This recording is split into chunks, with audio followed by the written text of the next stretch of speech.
I'd like to welcome everyone to another episode of Heart to Heart with Bree.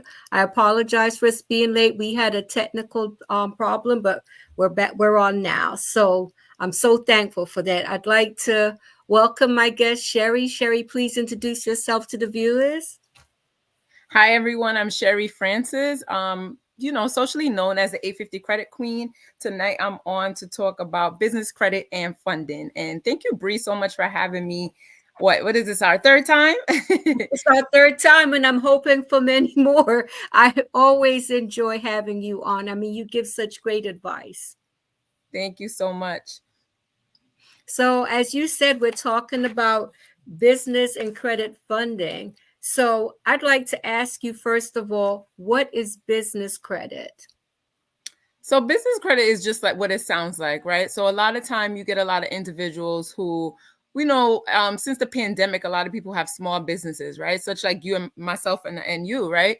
So a lot of people have small businesses, and a lot of times when you want your business to grow, you're going to need some type of income to funnel that business. And what a lot of us do is we dip into our personal funds, right? So most of us have a part-time job, full-time job, and we use our job or whatever personal money we have to help get that business off the ground.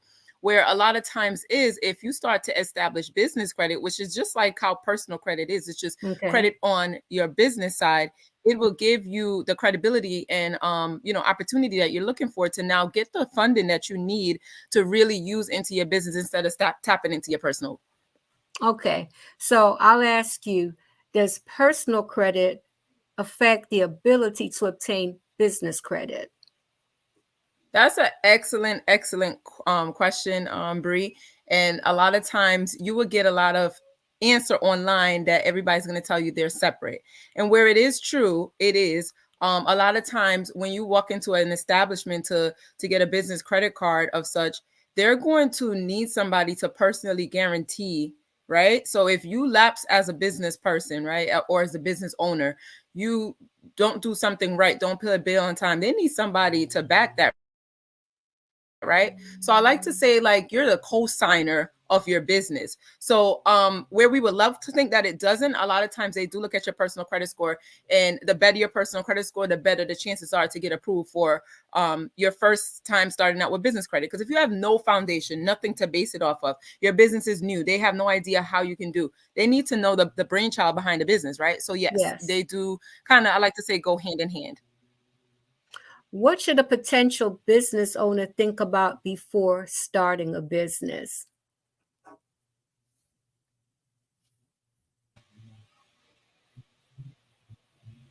Can you I hear didn't me, hear you. I think Sherry? I lost you for a second. Go Okay, ahead. yeah. So what should a potential I business owner think about before starting a business? Oh, that is a loaded question. But I would say when starting a business, a lot of times most of us get an idea, but we don't really get a roadmap, right? So a lot of people start a business without a business plan. I would say if you know how to or have the resources to create a business plan, you need to have a strong business plan in mind, because if you don't know where you're going, it's like you're driving a car with no navigation, no end destination. So a lot of time we know we have an idea, we have a goal, we have things that we want to obtain, but we have no idea how we're going to get there. So just in short answer, I would say you need a strong business plan and foundation. Do as much research as possible. A lot of times people just want to get started, and I don't Yeah. knock that. You should just get started, but you need to do research to understand when one turn could, when you take the wrong turn, how can you navigate that, and what's going to help you get out of it. So a lot of times we just, a lot of people learn from doing, is what I've noticed, Yes. including myself, because I didn't start off Yes. knowing everything that I was doing as well. So you learn through your mistakes. But when you have people like myself who know the information and have products and information to guide you, it's no need to make those mistakes, because with Yeah. mistakes come missing money and time, right? And if you could save yourself time, money, and energy, why not do so if there's a shorter way to get there? That makes perfect sense. I'd like to welcome Andrew and Irene Roper. Thank you so much for joining us tonight. What are the first steps to obtaining business credit? First step to obtain business credit. So it's a very loaded step as well. So First thing you want to do is you want to properly have your business registered, right? So whether it is if you're doing an LLC, S corp, whatever type of business you're doing, nonprofit, whatever it is, you want to first do that with your state, right? The Secretary of State within whatever state that you're living in. You want to start with that. You also want to have a proper business name. You also want to do some research on that to make sure it's not taken or it's not something that's easily targeted, right? So one of the things I've learned from this space is the business that I'm in, credit, the business of real estate, certain businesses, if that's the name of your LLC, when you go into the bank to get business funding, they kind of don't fund businesses like that. Any high risk business, trucking industry, they don't like to fund those businesses. So I would say, like I said, do a lot of research ahead of time. But the more vague your name is, or maybe if your name is just say like Bree, and with whatever it is behind it, but not mention the word trucking, not mention the word credit, Yes. that might be a more selling point, right? So you want to have a good name. You also want to have your business registered on Google. You want to have a proper address for your business, right? So a lot of us are operating out of our homes. You definitely don't want to use your home address when you're doing your business. So those are some small tidbits, right? You also want to start to acquire these different kinds of accounts, like getting the credit cards. So all of that, it lends back to setting up your business correctly. If you don't have that structure set up properly, you could automatically get denied when going to apply for certain funds with business. Okay. Is the way that business credit is spent, is it monitored? Oh, absolutely. So just like your personal credit, there are 3 business credit bureaus. Experian is one, just like your personal. Equifax is one, and then Duns and Bradstreet is the other one, right? So there's no, I know a lot of people use the TransUnion on the personal side. There's no TransUnion. It's Duns and Bradstreet, and they definitely monitor your credit because you're going to get a credit score as well. So personal credit ranges from 300 to 850. The business credit score is 1 to 100. Anything over 80 is really, really good. So yes, all your activity, when you use business credit cards or anything that you do in your business credit, it will get monitored and recorded. Is there a difference between business credit and credit funding? Yes. So business credit is the score that you tabulate, right? After doing certain steps. There's tier 1, tier 2, tier 3, different accounts that you can acquire for business credit. When it comes to funding is it's the money behind it, right? So credit cards is a source of funding. Okay. Business loans is a source of funding. Those are the different kinds. I mean, grants are funding too, but those won't impact your business credit. But just like personal credit, anything that is used in that business, that is transfer of funds, anything borrowed, yes, that's going to impact your business credit. The money on the opposite side is funding. So I don't know if you caught what I said, like credit cards itself is funding. A lot of times people Okay. don't think of credit card as funding, but in the business world, it is funding, right? Let's think Yes. to about, did I lose you? If you can get access to about I can hear you. $20,000 in credit cards. Okay. Oh, So if you wow. get access to say maybe $10,000 in one credit card, 10,000 in another credit card, that's $20,000 worth of funding, right? Okay. So business credit cards is another source of funding. Okay. Now, are there grants available to help start a business? There's tons of grant available to start a business. A lot of times people are stopped in doing them because they don't know how to write grants, right? So a lot of these grants are not just going to be given to you. You have to write and sometimes maybe hire a grant writer to get you those funds. But I know the SBA, the government, offer a lot of startup business funds for new business owners. Sometimes it could be as specific as if you are a single Black female, right? Starting a business in, let's just say, maybe the clothing industry. I'm making these things up, but you could be someone who's into doing nails. There might be a specific grant for that business, but if you don't do your research, you won't know. So yeah, there is a lot. It's very tedious. A lot of people don't like to do the legwork behind it. I was about to ask you, is it a tedious process? It is. And if you're not a good writer, if you're not good at convincing someone why you should deserve a grant, then I would say hire a grant writer. But it's definitely something that's worthwhile because they're giving away big money. right? And it's grants are great because you don't have to pay them back. It's, Right. it's just dependent on the business doing good. It's not anything to do with that. It just has to be with, you write a good grant, you say you need the money. If it's approved, you get that money and you don't have to pay it back. So I think they're the best way to go. And you said SBA is one of the Hmm. sources. Can you Yes. are there any more that you can think of at the There is a moment? lot. I actually have a list. If anybody need them, they can Okay. inbox me. I have a list that Okay. it's a huge file. So Okay. definitely they can reach out for it. A lot of it is I guess it's a lot of work. You have to do the right into Yes. it. I'm not gonna sugarcoat it as if it's like, when students were going to college, you want a scholarship. It's gonna be a scholarship for someone who writes with their left hand. But if you don't write that essay, they're not gonna know you're in need or know that you want it. So yes, True. it's That a lot makes of money out perfect sense. there. That Hmm. makes perfect sense. Can business credit be used for personal needs?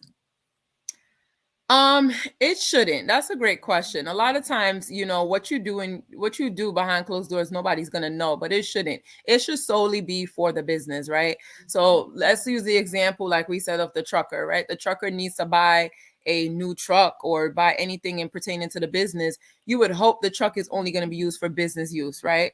So Yes. it should be perfectly aligned. Now we know a lot of times people, because they're not good at separating the personal from the business, that's where it becomes mercury. So you want to make sure that you're doing that, right? So a lot of times now people who don't have funds, they're doing that already. You're mixing your personal funds with your business. So if one of the tips I would give to business owners, if they don't already have a business checking account, which is separate from their personal account, that's the first thing they should do is get one.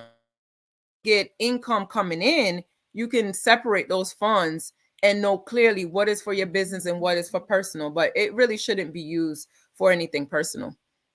Okay. So let me ask you this. If someone gets credit funding or they get a grant, let's say $10,000, and this person wanted to go on vacation or something like that, and they decide, you know what, I'm going to treat myself to a vacation out of this.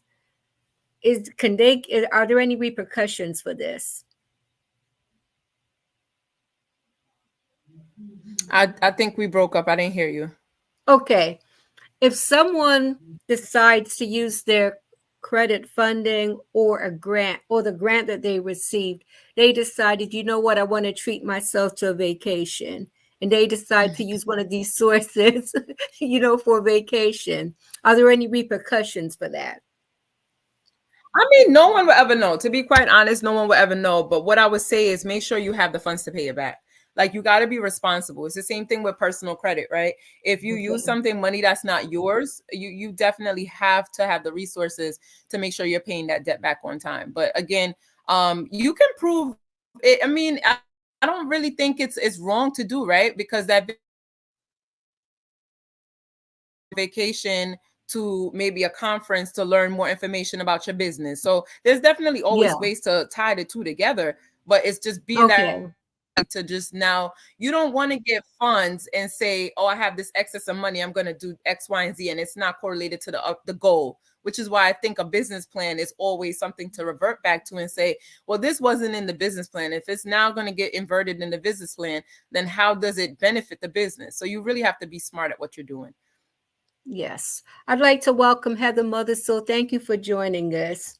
Would you suggest credit counseling before obtaining business credit? So the banks, when you do open a bank account, the banks will give you credit counseling. They do let you know the ins and out. I think it's very important to know, because another thing a lot of people don't know is that, yes, if you do certain, depending on the account that you get, right?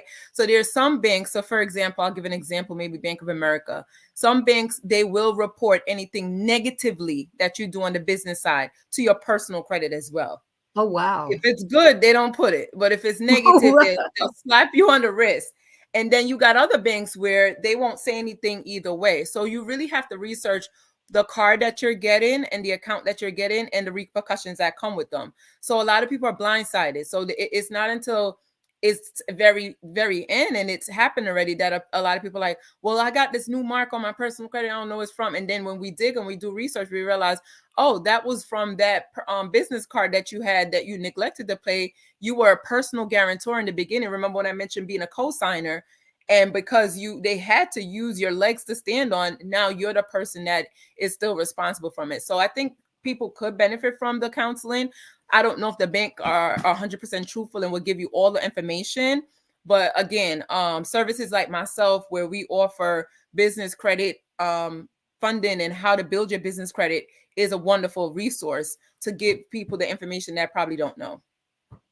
Now, if you take out a business credit card, and let's say, for instance, your business failed, what are the options as far as paying back? The options are whatever the terms and agreement were in the beginning.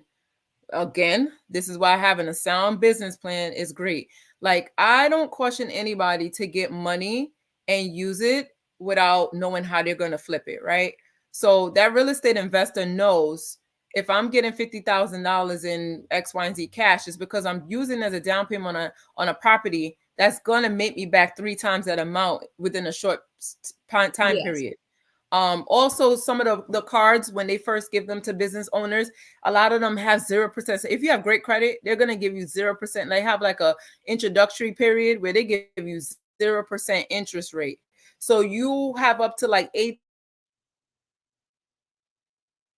Knowing this information is powerful, you know? So, I mean, I don't know. That's very unfortunate. It does happen where a lot of times people do take.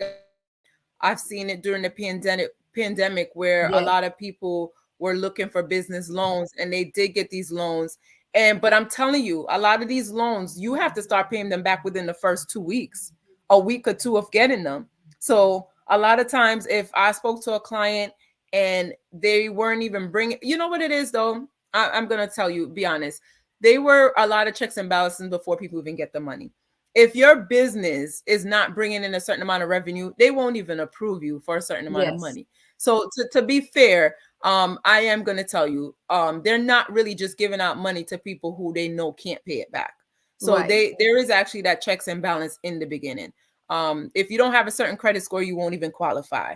You know, if you don't have a 680 or higher, if your revenue is not $3,000 consecutively monthly, they won't qualify you for a certain amount of funds. So business funding is really for a business that's already established and, you know, doing some numbers consecutively each month, have some savings set aside, showing that bank account with liquid funds in it. They run through all of that. What would you say for those who they have that 9-to-5 job and they want to be a business owner? Would you advise that they hold on to that 9-to-5 for a while until their business is established? Well, that's me. I've had an established business for 4 years, and I have not, and I don't think I will let go of 9-to-5. I just think you got to be smart. You have to know yourself and know what you're willing to do and what's the best decision. But for me, multiple streams of income is more important than just one. So whereas I do seek the freedom and understand the importance of being a business owner and having that flexibility and being an entrepreneur, and it sounds great, I do have a family, so I have to always think about it's not just me. So if I'm not ready to go full force, or the economy doesn't allow for us to go full force, it's always best to hold on to what you have, right? Or even work part-time. Don't burn bridges. Don't just quit your job. I don't think it's the smartest idea. But there's a lot of people who have walked away and been successful. So it could go both ways. Right. But I don't think anybody should quit until they are seeing the jump from one ship to another, not see anything like that's profitable. So I wouldn't advise to do it right away. No, not at all. Do you find that there are some people who they have I would call it like a business fantasy. There's a business but it's not a solid plan. You know, they're in love with the idea of having a business, but they haven't really thought it through. What would you say to that individual? They need business coaching, and they need a mentor. They need somebody else who's been in that space, who've done it before, who can guide them, who can give them the best way. And the way I started out with was with those money, the MLM, right? A lot of people are against MLM, but I think it's a great way, multi-level marketing. It's a great way to get your feet wet in a business because you're in a supportive environment where you're not just by yourself. You have a team, you have people above you who've done it before, you have others to rely on. So if they have an opportunity like that, like I know I see a lot of opportunity online to do MLM with like travel or, you know, different things. Yeah. If that's one of your goals, I would say start that way, because at least you would get the knowledge, the foundation, and all the ins and outs to become a business owner. And then if you think that you can do it on your own, then do it on your own. But without a solid plan, it's very hard to go successful. It's very, very, very, very hard. So it's going to take a lot of money to invest in the beginning. Sometimes, a lot of times people just don't want to invest the money, but to get business coaching and to get the right mentors and to be around the right people, sometimes it's going to cost you. And Yeah. you already know in this business, if you don't put money up, then you won't get any back in return. You can't Yes. just do it all on your own. So I would say to that person that yes, they should definitely get some kind of coaching before they just jump in. Maybe they just don't know how to write a business plan. There's classes for it, right? And there's others who have done it and that can help. What about that person that may have a solid business plan, but they want to go into a business where it's really oversaturated? Like there's a ton of, let's say, Jamaican restaurants or whatever. Mhm. Would you suggest to that person that they come up with a different plan or maybe a new location? How would you address that individual? Well, it's always best to look at what are the things that could be your downfall. But I really don't feel like there could be any business that's oversaturated. I'm in an oversaturated business. Like there's Yeah. every I feel like everywhere I look, someone's doing credit. But I feel like if you set yourself apart from everybody else, you're confident in what you're doing, whatever your goals are, and especially if you have that good business plan behind you, it'll happen. It'll happen. I wouldn't worry about what the next person is doing because there's enough room for everybody, you know. Everybody is not going to eat from the same restaurant. You can have the Yes. same restaurant next to each other. Somebody will be impatient and don't want to wait. They're going to come to your business. So, you know, there's always a customer or a client for you. So I don't feel like people should change their plan because it's oversaturated. I don't think that's a good Okay. enough reason to give up or not do something, but they could tweak it. If it's a location Okay. thing, obviously wouldn't open up two of the same restaurants next to each other. That's not good Yes. business mindset, but they could tweak it if they know how to, but I would say go for it. Still go for it. How important is location if you're setting up a business, a building, an actual Mhm. building? So how important is location? It's very important, right? So you want to get yourself in a location where there's already like an attraction. For example, if you notice a lot of those strip malls, they always have like a stop and shop or supermarket or something that people are already going to. We already know food is an excellent location, no matter what, no matter how much money we have. If there's a pandemic, food is something people are going to always need, right? So if you get yourself traffic in that area, it's a win-win, you know, because a lot of times when people go grocery shopping, they're looking for convenience. They're looking for the next cleaners next door. They're looking for the nail salon. You don't want to go driving your car all over town. If you can get everything in a one-stop shop, then that's great. And that's why a lot of times people love malls, because once you're there and you could just get everything done. So I think Yes. location is key. But with that is going to become now, can you afford it? Right. Because obviously a high traffic area like that is going to cost more than somewhere that's more not as popular. So you want to make sure that that's also in your business plan. You have the funding to secure that. A lot of time landlords are going to ask you for leases that are like 10-year lease. It's not like doing an apartment. It's completely different ballgame when it comes to commercial real estate. So I think that's super important. That's a really good question, Bree. And I don't think people think often enough about that. I think people may drive by it, they see an empty building and they go for it because they think that's all the option that they Just have, right. but it Right. might not be the best option for you. So that's a really, really good one. And that's hard because it's brick and mortar is becoming a little bit outdated these days too, right? A lot Right. of people are doing Right. stuff either on those food trucks or from their homes. It It's makes not so much sense. the thing to cut the expense because it's a lot. Yes. Yeah. A lot. Yeah, and I could definitely see why. My next question is who should or shouldn't establish business credit? And I ask that because like I said there are some of these people that have that fantasy business plan or Mhm. maybe they should wait a while. I mean, I'm asking who should or shouldn't establish business credit? Well, I think if you have a business, I mean, there's so many different types of business, right? There's a lot of people who do business for a hobby. A lot of people who do business for a side hustle. And then there's those go-getters who are doing this because they want to quit that 9 to 5. This is their dream. They're entrepreneur. That's just their spirit. That's what they want to do.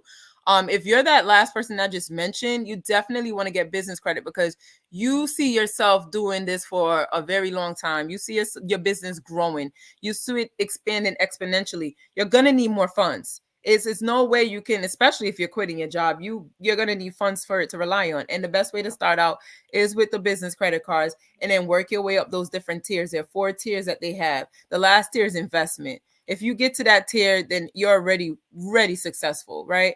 So, like I said before, if you are one of those people where your credit score is decent, a 680 or higher, you're having some more than $3,000 monthly. That's just revenue coming in your business. You can prove that through a business checking account. Then you sound like you're somebody that might be ready. But if you're just doing it casually here and there just to, make ends meet, you might not be ready for business credit, right? Because with business credit comes risk. It comes responsibility. And Yes. I like to say, that's why I always say personal credit is the first thing. Like, it comes back to that. If you're not good at maintaining your personal credit, what's going on in your personal house, how you're the same person running the business. How is it now that your mindset for a business is just going to shift? Like, they Yeah. both go hand in hand. If you're making late payments now with your personal credit, you're possibly most likely going to make late payments with your business credit. So Yes. you have to be ready. I think we talked about this the last time. Mindset is everything. If your Yes. mindset is not ready, then you're just not ready for it. But if you're that candidate that you are making that money monthly, I say give it a chance because it's nothing more than to grow. And the more money you get, the more you can grow. Yes. Now, what would you say to the individual that someone is asking them to be a co-signer? Like, they want to establish business credit, but they want a co-signer because they know their credit is weak. What would you say to that person? I wouldn't do it. I don't like to co-sign for anybody for anything because remember, anything happens now, it falls on that person that co-signed. So that's a huge Yes. responsibility. And I don't know. I wouldn't do it. I No, don't I I don't mean advise that's anybody co-signing personally, business-wise, anything. Unless that person has such a solid plan that you trust them enough to know that's gonna be fine. Like, I don't yeah. agree. Sometimes it's not even ill intent. I don't think people have to be malicious or to, be evil or anything. I just think hard times fall, and when that hard Yes. times affect that one person, now it affects you because you co-signed. So I Yes. don't think it's a matter of trust, really. It's just a matter of not knowing what's going to happen, and you don't want that ruining your credit because you were being nice, right? So I'm not That's a too fan of risky. anyone co-signing for anyone. That's definitely risky. Andrew's saying good stuff. I agree with you, and Andrew, I'm learning a lot tonight. Right? How important is a game plan? I mean, I know, like I said, I've heard a lot of people over the years talk about Thank you. opening a business. They wanted to have, they want to be their own man, they want to be their own boss. But to me, the business plan doesn't necessarily sound very solid. So I would, how important is a game plan? Mhm. Did you hear me, Sherry? Because I know we're having A some. game plan? So you're Yes. saying like instead of just a business plan, having How a game important is plan? a game plan? Yes. Yeah.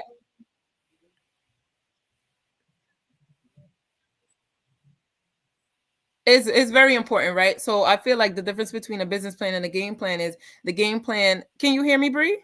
I can hear you. I can hear you, Sherry. I don't know if we're still here. Okay. I can hear you. A game plan teaches you or helps you how to pivot, right? So when something happens or something didn't go as planned, what's your game plan? What's your next move? So I guess a game plan is more like a plan B, right? Having some kind of backup as to if some A didn't work out, and what's the next move? What are you going to do? I think they're all equally important. Having any kind of plan, game plan, a plan B, just a plan in general is going to help an individual strive. I think more times than often people don't have anything written down. They don't even have the goal written down. Like they hear somebody else doing something and they want to do it, and they go ahead and just start it, like, and that's it. I've heard a lot of people talk about multiple streams of income. You mentioned it earlier. Mhm. How does one go about that? Establishing multiple streams of income. It sounds a little complicated to me. I mean, it's really just like a new term that everyone's saying, but let's think about back when your mom and my mom were working and they had side jobs. They were babysitting, they were a nurse, they're doing it's multiple streams of income. It's the same thing. It's just more modernized, and we have more technology and we have more ways to get about doing it these days, right? So what our parents did was they used a lot of their time. Yes. What we're trying to do this generation is we're trying to cut down on being in so many different places for so many different hours. So I want to be able to be making money while I'm asleep. I want to be able to be at work and still be able to make money. So I think when a lot of people or entrepreneurs refer to multiple streams of income, we're talking about multiple different entry points of how to get it, right? So if you have a digital product, for example, if I have an ebook that talked everything about credit, and I had a client who didn't necessarily want me to fix their credit or didn't necessarily want to know about business credit by sitting and talking to me. They probably just want to buy the ebook. I could have this ebook on my website and it's being sold all throughout the night. I wake up, there's 10 sales. I just made $250 from this ebook that I took one time to make, so it's just thinking smarter of how to get your money. So that's what multiple streams of income means. It just means you can find yourself doing so many different ways, right? We're doing this podcast right now. You never know how it may pay off. Sometimes you go to a speaking engagement, you get paid for that. You go to schools, you help with different charity events. So it's how you get your money, not so necessarily splitting your body. Like, I think that's what our parents did. They would do their 9 to 5 on the weekends. They'll have a night job, the weekend job. You'll never see them. But I think we're getting smarter, and we want to be seen, and we want to still be in the house, but we still want to be making money too without our presence being everywhere. So I think that's more what it boils down to when we say multiple streams of income is like, how can you get money by investing, right? So you can also buy stocks. A lot of people make money that way as well. So all these things that we're talking about with business funding, ultimately, if you get funding, how are you going to use it? What's your plan for that money? How are you going to use it to make you more money? Not to put you in debt. That's not the goal. The goal of business funding is not for you to get in and be like, oh, now I'm stuck. I owe $50,000 to American Express. No, the goal is to get that $50,000, and hopefully within a year that grew exponentially 3 times the amount, whatever it is, so that you're making money on the money. They have this saying, other people money, right? OPI, using other people money. So you want to get into that mind frame. So I think that's what multiple streams of income means. Okay. Now, I've seen a lot of people advertising different businesses that's online, and they're giving people the opportunity to, to invest, come on board. How do you investigate these business opportunities to find out whether they're legit or not? Oh, that's a good one. That's a really, really good one, Bree. I don't know. I don't know. You just gotta trust. I would like to say, because I'm one of them. Like, I do have opportunities for people to, if they want to come on board and join me, become a credit agent or refer to credit services that I have. You have to do your research. You have to see if people are credible. There's something called a gut feeling too. Like, a lot of times you feel it in your gut when something ain't right. But if anyone could scroll down my page, they could scroll back to the day it was created, and they'll see consistency, they'll see authenticity. You'll see me live, you'll see me talking to you. There's the things, the signs that you look out for to make sure a person is real. But if you notice, like, this person just built the page 2 weeks ago and there's nobody connected to them, barely have friends, there's huge red flags. And then a lot of times, sometimes people hack other people's page, and then you notice all of a sudden you're like, wait, I've never seen my friend talk about credit. How come all of a sudden she's talking about credit? Yes. So I think that we're smart enough to know, right? And I want to tell you, 95% of my business is from online, especially from Facebook. Like, all my clients are from Facebook. And I think people just know and trust me because I'm credible. Like, I found you through Facebook. I found you through Facebook, and it was just by chance I happened to catch one of your presentations, but your presentation was authentic. You didn't sound gimmicky, and you were very credible. And I remember reaching out to you, and you asked me, well, how did you find out about me? And I told always like to know, because I think it's so amazing that I love social media for that. I love social media for the fact that I could be here in New York, you could be in Florida, and we're connected, right? Yes. But what you said is true. Like, there is a lot of scams on there, but because I've been a part of the MLM world before and I know how it is, we do recruit. It's one of the things that you want to do. The more people you meet, the more people you get on your team, the better it is for you. So I understand when other people do recruit, and I do trust them, and I do realize, but not every opportunity is for everyone. So just because someone's recruiting you or introducing you to an opportunity or a way to make money doesn't mean it's the right fit either, So you could take a chance, but you really got to do something that you love, or something that is not a calling, because I know everybody has a different type of calling, but you will know when it's the right opportunity. What would you say about pyramid schemes? Like Andrew is saying, the good old pyramid scheme. It's not a pyramid scheme, Andrew. No, not you. Even what he thinks, because Andrew, I think I was there. I don't even know what a pyramid scheme was until I got in the quote unquote pyramid scheme. I think Andrew's referring to the MLM. So it's, they broke it down to me. And if you think about it, so I work in a school. I think about any kind of other institution, a hospital, any firm, right? Corporate America. There's always somebody at the top, no matter where you go. It has to be a president, a CEO, a chief. There's always somebody at the top. And that person at the top makes a certain amount of money, and everybody else, it starts to trickle down. One of the differences, what I noticed in the MLM, is that the opportunity for everyone to make that same amount of money that person has at the top, it's the same. It's there. Everyone's given the same opportunity. Now, how hard you work and what work ethic you put into it, it's up to you. So that's what I've learned. So after seeing the way it's broken down, I don't think it's a scheme. It's not a scheme at all. If you want to call it a scheme, call it a scheme. But what I'm going to say is my job is a scheme. Corporate America is a scheme. Every institution it's a scheme. Like, you're not going to get access to that money at the top unless you work your way up to it. But I think the major differences with MLM is, like, you do have that option. Most people don't put the work in, but you do have that option to make as much as the CEO or the person at the top of the MLM or the pyramid scheme is making. You do have that option. They don't get to it, but they do. You do have, it's the same access way. Everybody pay the same entry fee. Everybody is given the same information to recruit.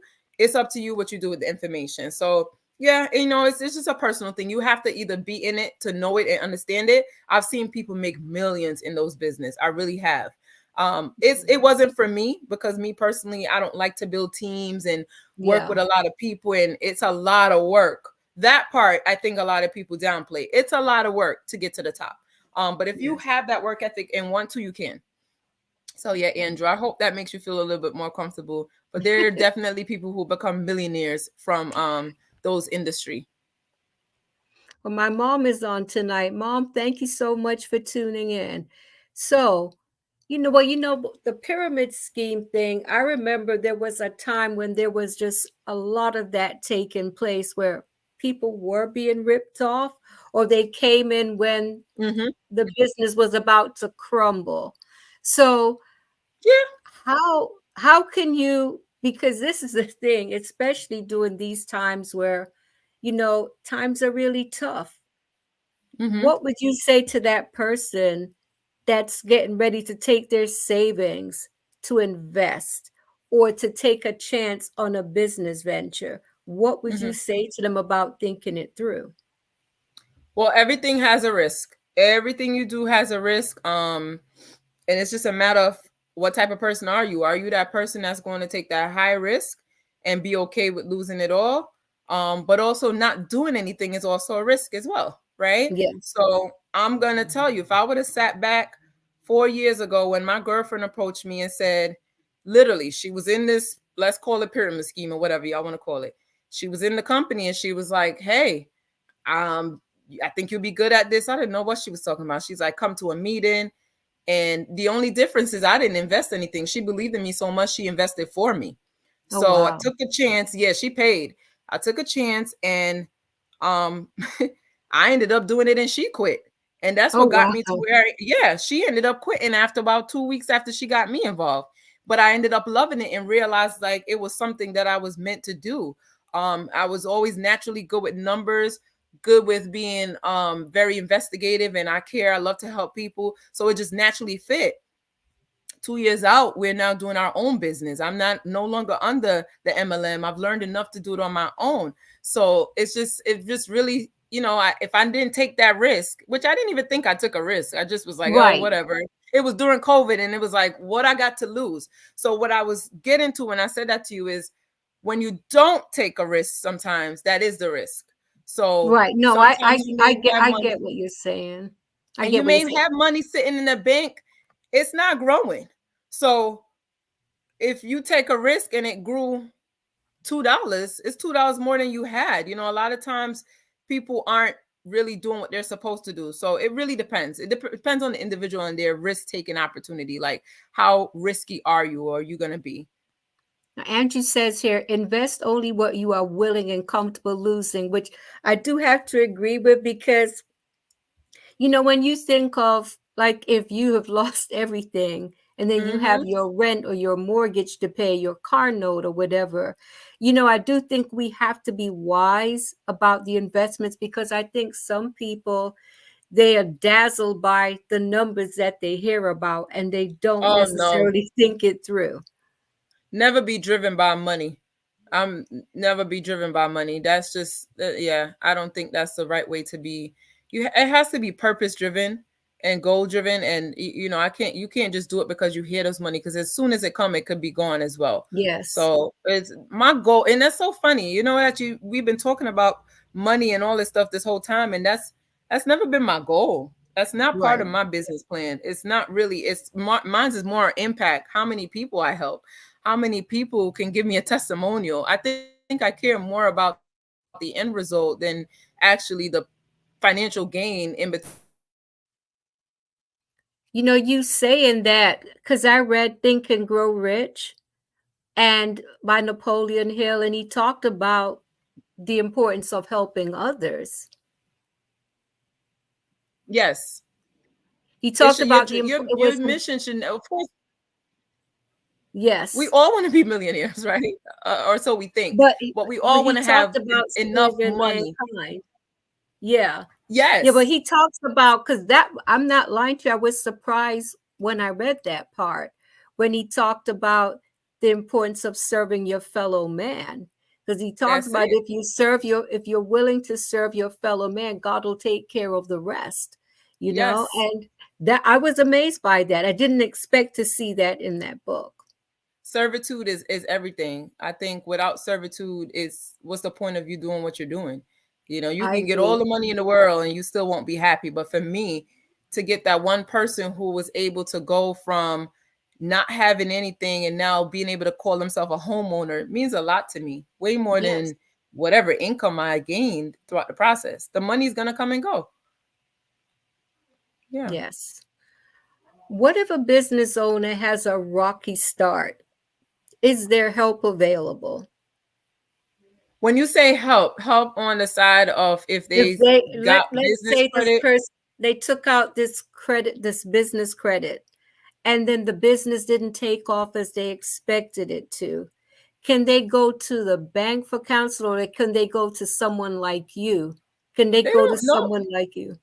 Nope, that's why that question you asked earlier was so important about getting pre-counseling.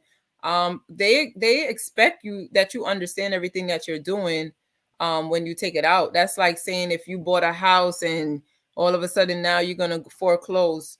Nobody really helps you, Bree. You know, Wow. they because you signed the contract. Unfortunately, that's how it is, and business is business. There's no really help. I'm pretty sure there's probably like some debt consolidation programs and stuff like that, but that stuff only gets you in more debt.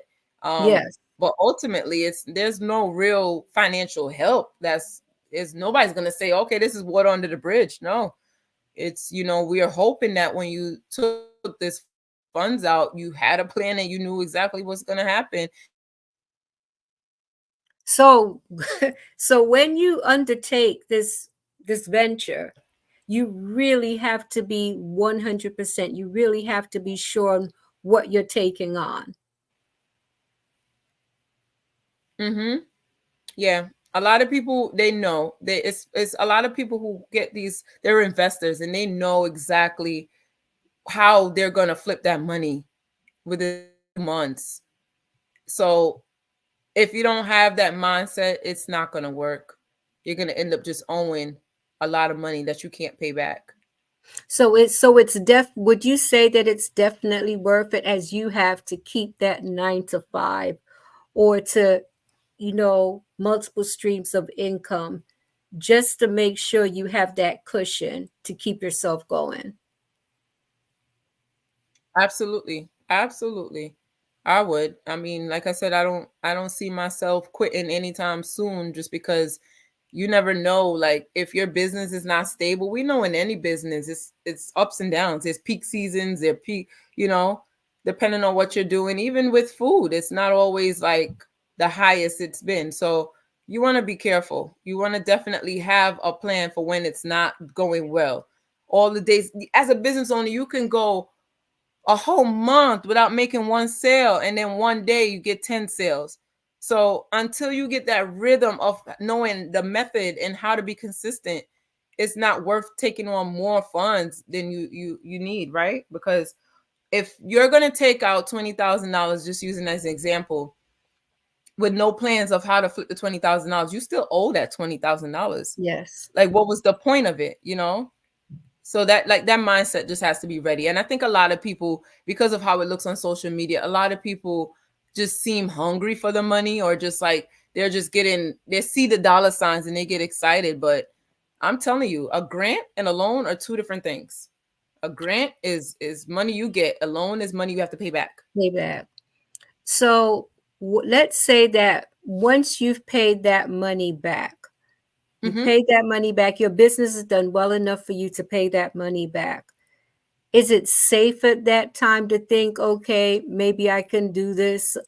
This will be my thing now. I can let go of the 9 to 5. I mean, it's not only solely based on what you get from funding. It's based on, like I said, consistency. So if they have the time to do so, then sure.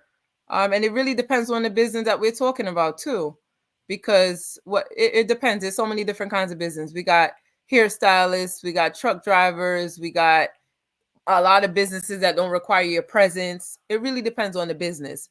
So if you're looking for more time freedom, and that business is going to give you time freedom, then maybe it's a conversation you need to have with yourself and say, hey, this is what I want. But a lot of people see entrepreneurship as this easy process, and it's not. I It's feel like not. you have to work even harder. So if you're Yes. not working hard and I hate to say your boss, but that's who you report to. If you're not giving that energy times 10 in your business, it's not going to work.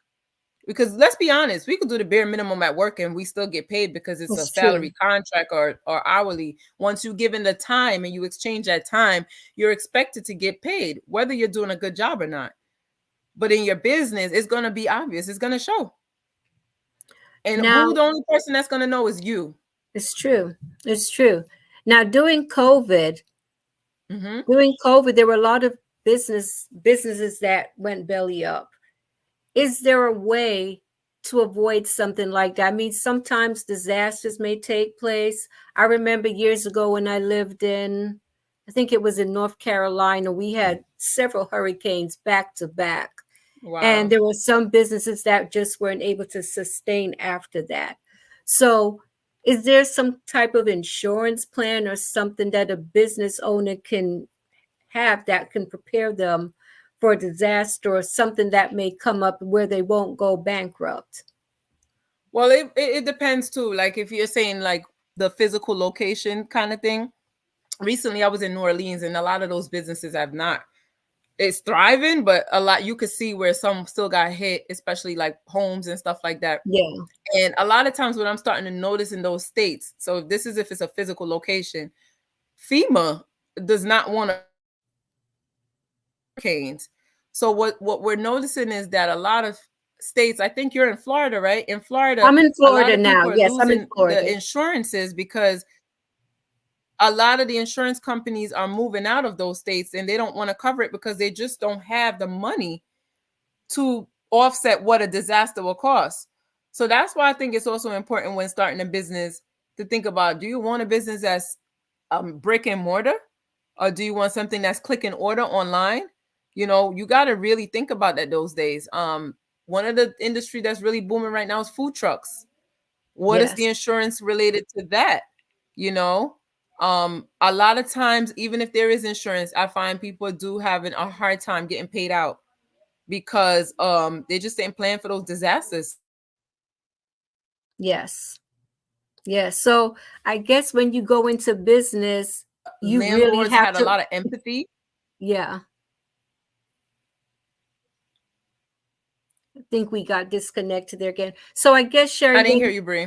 no, I was about to say, so when you undertake a business, you really have to think it through. And I'm not saying going with a negative mindset, Hmm. expecting a disaster or anything like that, but you have to think beyond the money.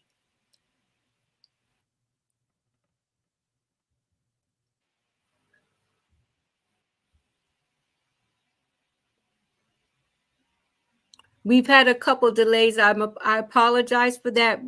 We just had a poor connection tonight. Can you hear me, Sherry? Yeah, we're back. Okay, Yeah, I okay. hear you. Okay, yeah. So when you go into business, you really have to think it through. You can't just have that Hmm. fantasy about, oh, I'm going to make all this money or I'll be very successful. I mean, you want to be successful, but you just want to be prepared for the unexpected. Yes, I think you should actually go in with the mindset of what is the net losses? What are the losses that you could have? And that's when you really win. So it's not like, oh, I've invested $20,000 and I made $30,000. I made 10,000. No, you didn't, because there's money that you lost along the way as well. So you have to really, really go in with that mindset, like you said, that something could happen, and have a backup plan and plans for those times when it does happen. Yes. Yes. Now, I've heard people say the more you make is the more you spend. What would you say? What would you say to business owners who they're starting to see a little success and they may feel like, you know what, I want to go buy a new car or now it's time to go buy that fancy new house. What would you Hmm. say to that individual? I mean, it's the same thing like we've been saying all night. If you can't see yourself sustaining that new goal that you're going to achieve, the car, the home, then you're going to think of that as a loss as well. So I would say play it by ear. I'm one of those over planners where I wouldn't do it right away. But you know, Yes. everybody is different. I would not do it right away. I say just wait, like a good year or two. You see that consistent income, and you got your game plan down to a science. You know what to do when there's hiccups. You know when to do when the times are good. Once you figure that out, then yes, you can go. Nobody say you can't treat yourself or get rewards here and there, but also have a plan for that as well. I Yes. see a lot of business owner buy things cash straight out, not really using credit when it comes to that. That's a personal choice, but having the option to do that is definitely powerful, and I think that's what a lot of us are looking for. We're looking for that freedom to just be able to spend when we want to and go where we want to go, and that's the ultimate goal. I think why we're working so Yes. hard to either be a business owner, have a 9 to 5, all these different streams of income. That's the goal. The goal is to be able to live on your own terms. So if the opportunity exists, definitely go for it, but also make sure you have a plan for that as well, because you don't want to lose the car, lose the home. All of that is just too much on top of having a business. I remember watching was a documentary on Netflix called Broke about all Mhm. these athletes who they made all this money. Wow. You should watch it. It's on Netflix. But a lot Wow. of these guys, they made millions and millions of dollars. And then by the time they got to this last contract, most of them didn't even get to sign that last contract. They're dropped by their teams, or, money that they were planning for in that last contract. They don't have it. They were counting on something So they that they never overspent. received. Yes. And a That's lot of them, bad they, planning. they talk about investing in businesses that their friends approached them about, family members. And watching that, it made me stop to think about how, especially people who did not grow up with a lot of money, Mm-hmm. when they come into it, they just kind of lose their minds about it, Yeah. and they overspend and they just go crazy. I'd like you to talk about that.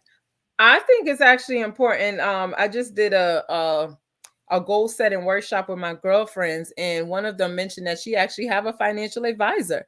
So I think anybody of that caliber, if they were getting that much money, you need to invest in having somebody like that in your side, because you don't want to, it's poor planning to spend money that you never received.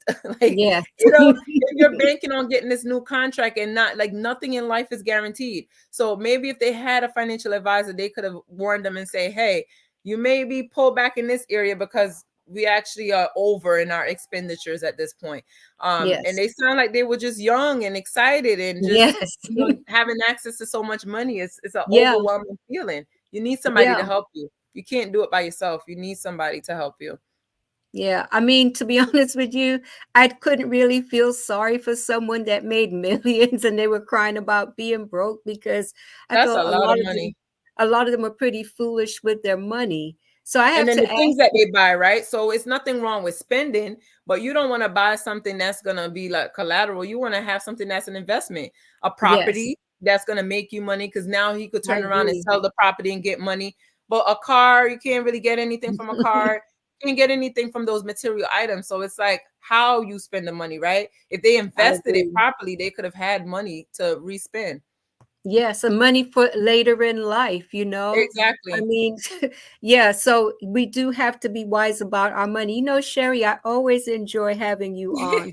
And I'm looking forward to having you back. And like I've told you before, the topic of your choice. And I'm glad that you suggested this topic, because I learned a lot tonight, and I'm sure that the viewers did. I'd like to ask you to share your closing thoughts with us. I think just from talking to you tonight, what I've learned and I've realized, because some of your questions really piqued and intrigued me, because I didn't think of the other side. I didn't think of the negatives. But people, we need to be more prepared. We need to be more conscientious of what we do, and don't just want something because somebody else have it, or you think this is a trend going on. Everybody's starting a business, you have to start a business. Do things on your time. Stay in your own lane. When you're ready, you'll know it. There's something called discernment. You'll feel it, you'll know. So if an opportunity comes to you online and you feel like it's not right, or it's a good fit, or not the right time, you don't have to say yes to everything, but you so also want to be aware and be open-minded, so that when an opportunity does come, you don't miss it, right? And do Yes. your research, do due diligence. Google is your best friend. Half the information I know is because I go on YouTube, I listen to different podcasts, I go on Google and I just Google what is, and you learn so much. There's a wealth of information on the internet. There's no reason for us to say I didn't know or I didn't know. You can always reach out to someone. Look at Bree. Bree's bringing this information to you guys for free on a platform where so many other people can see it. You can share it to so many other people. You may know somebody who want to start a business, or somebody who is in a business and need funding and didn't know that there was access or information to it. But just from being here tonight in this space, now you know that information. That's what I mean by, like, information is powerful. But It simple is. Google or YouTube search. So use technology to your advantage and be smart about everything that you do. And then when in doubt, definitely want to wait before you make that wrong move. And if someone wants to reach out to you for some counseling, how do they go about reaching you, Sherry? The best way to reach out to me is to DM me on Facebook. I do have a calendar. Everything is listed on my Facebook. In my Facebook profile, there's a link tree with my calendar and my website. Everything is listed on Facebook. I really do love Facebook because you get all different genres of people, age, diversity, class. Everybody is here, right? This is the one social media platform where I know you can go there and you'll find business owners, anybody. Like I have so many different viewers on here. So if you guys need to get in contact, I think Bree will tag me in this video. Yes. Once she tags me, you will go to my page, and at the top of my page, you will see my link tree. Or you could just DM me. Very personable. I'll definitely respond, and we'll make something happen. Okay. And listen, guys, one thing I don't deal with is people who are fake or people who are not real. And I would not have Sherry on discussing finances if I did not believe in what she does. I have to put that out there, Sherry. Thank I've you. had Sherry on 3 times and I'm definitely planning to have her back. And I've learned a lot from Sherry. I have to say that. Thank you, Bree. Thanks for having me. It's always fun. You're welcome. You're welcome. So I look forward to having you soon. Just let me know when you're available and we'll come up with a date. Sure will. Thank you so Thank much. you so much. And I'd like to wish everyone a wonderful week. And for those who join, if you didn't watch the live and you watched the replay, if you have any questions, please feel free to post them and Sherry will answer. Thank you, Bree. Take care, everyone. Have a good night, great everyone. night.